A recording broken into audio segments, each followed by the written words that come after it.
Hello everyone, welcome or welcome back to Growjunction's YouTube channel. The topic of our discussion today is going to revolve mostly around product management. And for the same, we have Mr. Venu Gopal, who's currently working with Jio as a product manager, also happens to be an alumnus of IIM Lucknow. While I was scrolling through his LinkedIn profile to find a crisp and a short introduction for him, I found myself immersed in huge paragraphs and even longer words. While there are a few quotations that I remember from it, he describes himself as somebody who's curiously passionate, also actively works towards bettering himself than what he was yesterday. Also, towards the end of his bio, I remember him writing that remember, the happiest people are not the ones making more money, but the ones who give back more. Clearly, it made me realize that you're not just able to effectively work towards your 9 to 5 obligation, but then somehow also find time for the things that matter to you and also to the society. Now, I'm pretty sure even after this long introduction, there are a couple of other achievements that I might have missed here. So now I would like to give this opportunity to you to formally introduce yourself to our audiences so that we can all get better acquainted. So, hi, Mr. Venugopal. Yeah, thanks, Manasi. That was a great introduction, I might say, and you definitely captured uh, most of my essence, what I do and I've been doing so far, and your intro, which is very good, and I'm actually looking forward to this session. Uh, so, like you mentioned, professionally, I am a product manager at Geo, and I did my MBA from IIM Lucknow. Uh, yeah, I mean, I'm looking forward to interacting with you today on most things product management, or maybe other than product management as well. Great. So, my first question is what made you really realize that product management is the line for you? Great. Okay. Yeah. I do get this a lot, and I think I started in my curiosity towards technology started back in maybe 10th class, 11th, 12th. Actually, even I think I started coding when I was in 11th class. 11th standard, I guess.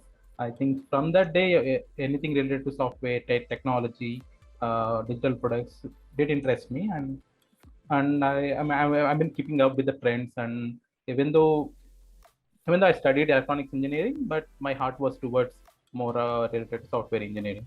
And even after engineering as well, when I joined job, I mostly joined a technical job, tech job, and during that time also I was working closely with a lot of clients, a lot of people from all over the world, and that's when I realized might not be realized that I'm kind of doing product management, but more or less some of my job description, some of my responsibilities do coincide with what usually product managers do.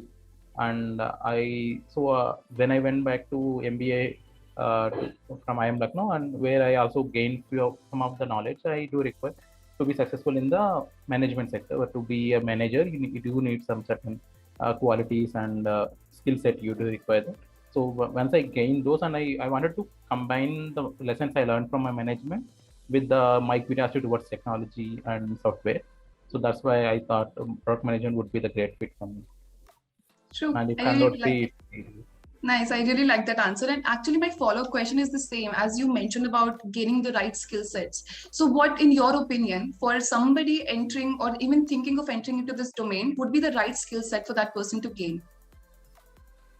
Good question again. So unlike few of the technical jobs, there isn't a checklist of skills you need to have to be successful at product management. Because product management is more of a soft skill rather than a hard skill. I can say, but you do require few hard skills to be more successful in product management, but not necessarily. Let's say you maybe if you can understand coding a little bit better, you may be able to connect more with your developers. If you understand design a little bit better than compared, so then you would be much more able to connect with your design team. So all these things not necessarily are there in your job description as a product management, but if you have them, it will always benefit you. So some of the skills I could say definitely would be some basic understanding of coding, at least how. So in general, how at least maybe how internet works. Okay. How internet, and then maybe how design works. So and some bits of human psychology would also help actually. which actually is sort of a curriculum which B schools mostly follow. In one trimester, we actually were made to learn Python. Then we also have human psychology about human behavior in an organization. So I feel like that's a good blend. If people actually find their interest, they should maybe focus on these subjects more. I think our young audiences would be really interested to understand what a day in a product manager's life, especially somebody who's working in such a reputed brand like Geo, looks like. Sure. Okay.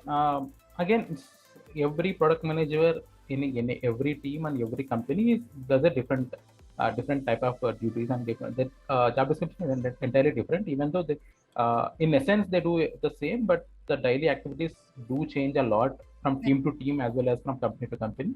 Let's say for particularly in my team, what I do, my responsibility from day to day changes during the sprint cycle. So I think most of the people who are listening also may understand what is the sprint means in a product, in a development cycle, right?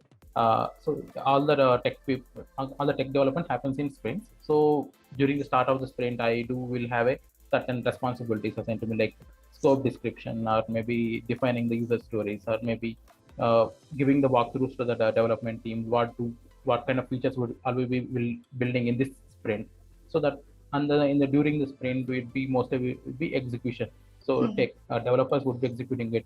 Will be reviewing their work, and then maybe giving feedbacks where we think we can improve on, where we think there are some issues where. So we'll be doing some user testing on top of it, and then maybe at the end of the sprint cycle, we will be looking at how to release those features to the user, and how would we take our app into the Play Store or an App Store, right? And so that's actually changes day to day. But on more days, on a typical day, you would be spending a lot of time on Zoom or on Teams, talking to all the teams, starting from dev teams, your design team, your testing team, right? Your delivery team. So you'd be spending a lot of time talking to each of these people and bringing everybody on board. That actually covers what you do actually on a typical day. Being a part of a COVID era, especially the ones who were studying at this time and continue to study, I understand that staying connected via Zoom or any other online platform has made it a mandate for us to understand what role technology plays.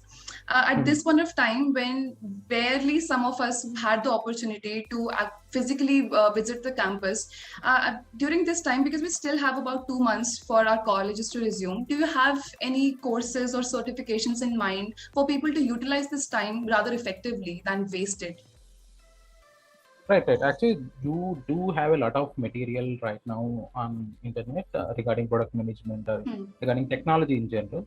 I'm not saying that would entirely proportional if we do certain course or certain certifications, you would be great at product management. I can't really say that, but there are some of the materials. Let's say if we don't have any knowledge of software development, or you don't have any knowledge of technology before, obviously getting yourself familiar with some of the new technologies and some of the terminologies, and maybe what is the product management actually does. Like there are a lot of books like Cracking PM Interview, Decode and Conquer.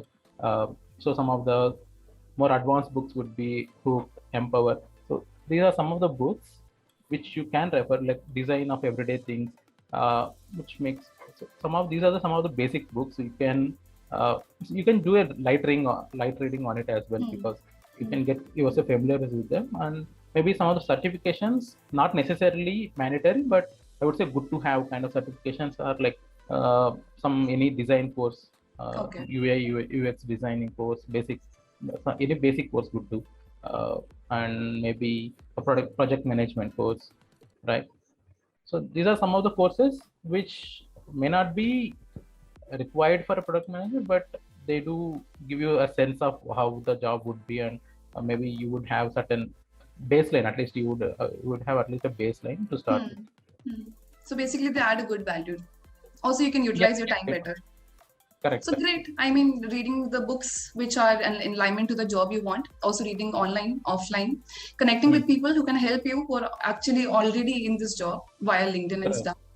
Great. I mean, going a few years back when you were yourself sitting for SIPs, do you remember what the experience was like? Do you remember the number of companies that you sat for on campus as compared to off campus? Also, because some students are not really clear about the domain that they want to go, there might be 2 or 3 options that they're still oscillating between.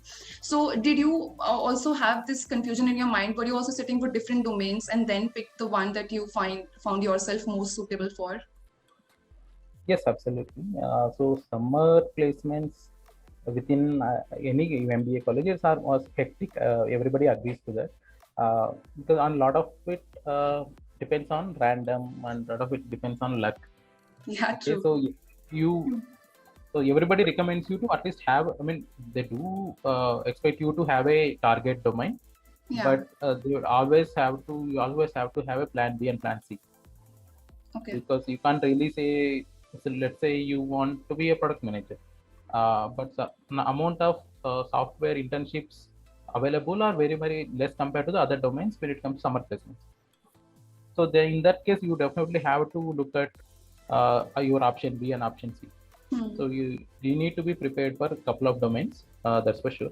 And when it comes to me, so I didn't try for any outside offline internships. Most of the so all the interviews I gave and all the companies I prepared are mostly from the campus placements itself.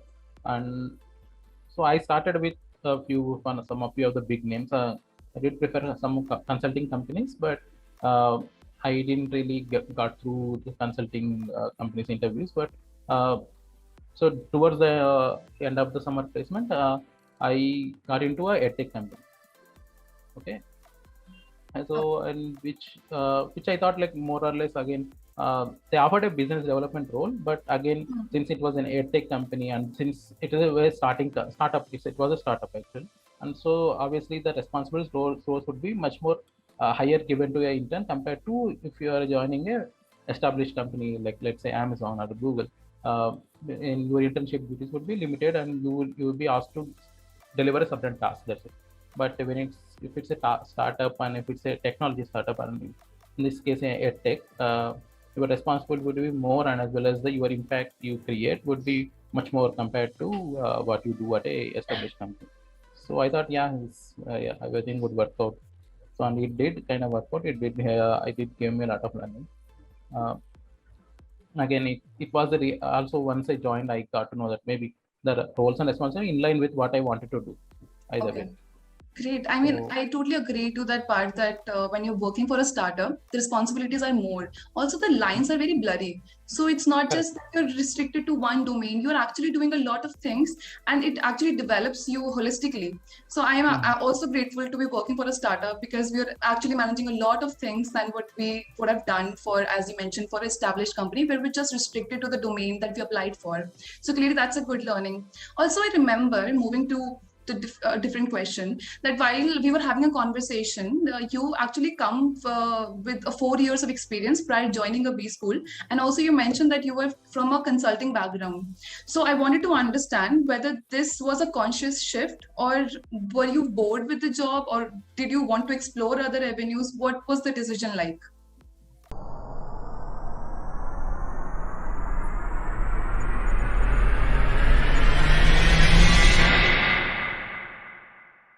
I was definitely not bored with the job. That was true. So I did really like my first job very much. During the 4 years, I only did one job.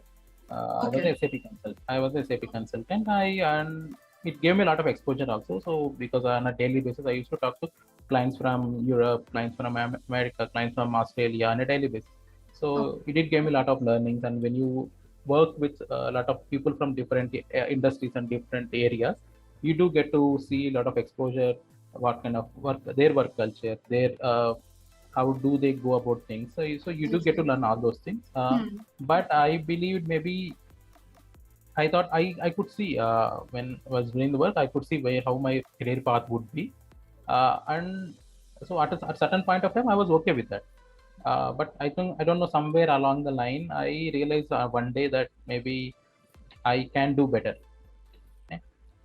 Maybe if I put my mind to it, I can do better than this. And that's when I started applying for MBA. Okay. And, So how many times did you appear for CAT? couple of times. First time I did Okay. got through. I did got through, but I thought I didn't prepare anything. First time I just directly applied and just went to exam direct to all and gave the, and the result was pretty good. I didn't crack the top ABC colleges, Okay. but I did crack a few of the smaller IIMs, the newer IIMs, I would say. Yeah. The newer IIMs and the newer IITs. I did got into them on the first go itself. So this was while you were working, or this is in your Yeah. college days?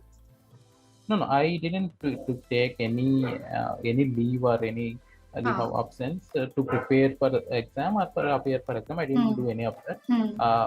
Actually, on my second go, when I was giving interviews for IIM Bangalore, IIM Lucknow, for the half day I gave an interview. On the second half day, I used to go to office and gave to work. So I didn't took any break during those time. But yeah, first time I did go through. So, but I wanted to when I decided that maybe if I want to do MBA, because I already had a 4 years of work ex, and again going to a smaller newer IIM or a newer IIT would be a kind of risk for me. So I wanted to do either if I want to go to MBA, I want to do it from one of the topmost colleges in yeah. I want to do from yes AB and L. So yeah, that's when I went for the second time, and then yeah, everything worked out second go. Okay, great. That's a good news. Also, this is one question. In hindsight, if you had to pick one moment that now you're grateful for, which moment would that be? Yeah, like Could I was be mentioning, professionally or personally. Yeah. Like I was mentioning during when I was working, maybe after a couple of years of working, I was comfortable. So doing the job I doing, I was liking the job and I was getting paid okay, and the job was okay and the team was good, and so everything was good and I was comfortable doing it. So but I don't know, at one day something, I don't know, one day the thought came to me that why do I want to be comfortable? I want to be successful. So that's when I thought maybe I can do more, because I'm just limiting myself. Because at that point of time, no, I could see what I would do, and I thought I can do better. At that one day that thought came to me, I'm better than this. I can do better. I'm just limiting myself. I mean, nobody is limiting me, and so nobody even was asking me to actually go. So okay, even in a family or friends, nobody asked me or compelled me to do MBA or compelled me to change jobs. Or nobody did that actually. One day I just realized that maybe I can do better. So that's I think that is one point in my life where I thought that changed my life from that point. The best change is the one that comes from within. Absolutely, that happened with you. So that's a good one. Also, this question is really intriguing to me as well. That somebody who's as active as you, who is able to oblige to the 9 to 5 corporate responsibilities, also finds ample of time to do a lot of things, be it your social responsibilities or something that you personally are passionate about. How do you find that work-life balance? Actually, it does take a lot of conscious effort to do that, because I know some of my friends who do like 10 hours, 12 hours, 13 hours of work, and they're okay to doing it. Okay. But some are still doing it, but they're not okay doing it, but still they're just doing it because they maybe they either don't know how to manage their work, or maybe I'm not sure why, but some people do that. But for me, it's always been, since day one of my job, since day one I started my career, I always thought work is just part of my life. The remaining part does exist, and I have to. So actually, there is a one very interesting incident happened during during my works. I was talking to, I have a very good friend who is based out of Paris. He's actually much senior to me. We do interact during one of our projects. So he's the one. So he's much more involved than me in the society, and like he's a very societal person. So he's the one who motivated me. Like one day, so you're not called successful if you are doing very good work. So he's the one who says that if you want to be successful, you want to be successful both inside, but at work and as well as outside work. Absolutely agree to that. it's nice to also have somebody around you who inspires you in not just your professional trajectory but also personally, people who are achieving in both the facets. And so nice, while I was reading your profile, I could really see it through the screen that he's somebody who's 24/7 busy and who is successfully able to occupy himself with things that don't just burden him via the corporate life but also finds time for the things that he actually loves, and also is effectively doing things for the society's welfare. So it's really great and I want to commend you for that. And lastly, my question is, how do you define success and what does success mean to you? Yeah, good question. Tough question. I get it. So, like, for me, success is not something. So, okay, for me, like, if you can consider yourself successful if you are doing something you love or maybe good at, and people are recognizing you for it, and you also are satisfied with your what you are doing every day. So, in a particular day, if you did all that and you got recognition, you did something you love or something you good at, and if people around you are happy on that particular day, I think you can consider yourself successful for that day. And you do this every day, day in and out, and you can be called yourself a successful throughout your life. So it's not something a goal you set your mind to. Maybe once you reach it, then you can call yourself successful. That is not my definition. I consider myself successful every day, where I'm doing what I love, and where I'm making an impact, and I get recognition for that impact. So then I thought for that day at least I'm successful. I really do subscribe to your idea of success. Really, that is one thing that even resonates with me, because why leave something for something that is going to happen in a couple of months or years, and your goal might change, your mindset might change, but it's really nice to enjoy the success that you've achieved today and also to celebrate it today. And also that you said that success to you means something that was able to create an impact to not just to you but also to the society, and I can see it through your LinkedIn profile, and I really wish you all the best. With that, we've come to the end of our podcast, and on behalf of the Growjunction family, I would like to thank you honestly from the bottom of my heart, because you took out a day on an afternoon on a weekend and spend this time with us and give us insights on what a life in a product manager's what a day. Let me do it. Why? I hope that it does a good part, because I have made it difficult for him. Okay, hi editor. Okay, with that, we've come to an end of our podcast, and I really thank you on behalf of the Growjunction family to be able to take out the time on a weekend afternoon and sit down with us and give us such insightful anecdotes and insights on what a life of a product manager looks like. So thank you and all the best for all your future endeavors. Thank you so much. It's been great talking to you. Likewise. So I'll stop it here.